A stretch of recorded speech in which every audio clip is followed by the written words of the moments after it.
Once the film was completed, they submitted it to the MPAA, and it received the dreaded X rating. The first time that had ever happened for an animated film. Now, before we go any further, let's talk a little bit about the X rating and what it means to be X rated.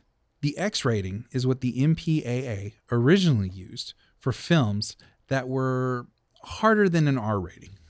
Unlike other ratings, however, the X rating was not trademarked, meaning that even if you didn't submit your film to the MPAA, you could still self-apply the rating to let people know that this film was most definitely not for children. And at first, this system worked pretty well, and it was not unheard of to have mainstream X-rated films. Fun fact, Midnight Cowboy, A Clockwork Orange, and Last Tango in Paris were all originally rated X and all nominated for Academy Awards. Midnight Cowboy even became the only X-rated film to walk away with a win for Best Picture. The problem was, because the X rating was not trademarked, pornographers had started using it en masse, particularly because the 1970s brought with it several huge rollbacks on the illegality of porn, issuing in a kind of era of porn chic. This meant that pornographers were starting to slap X's on their work as marketing, even going so far as to create the XX and XXX, which were never MPAA ratings at all. The end effect was the X rating quickly became associated with pornography, whether or not the film itself was actually a porno. And this was the fate that befell Fritz.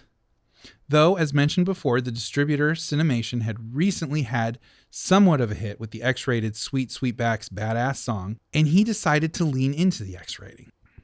As the film lost playdates and magazines rejected advertisement for the film or to give it editorial publicity, Cinemation answered with a marketing campaign that boosted 90 minutes of violence, excitement, and sex. He's X-rated and animated.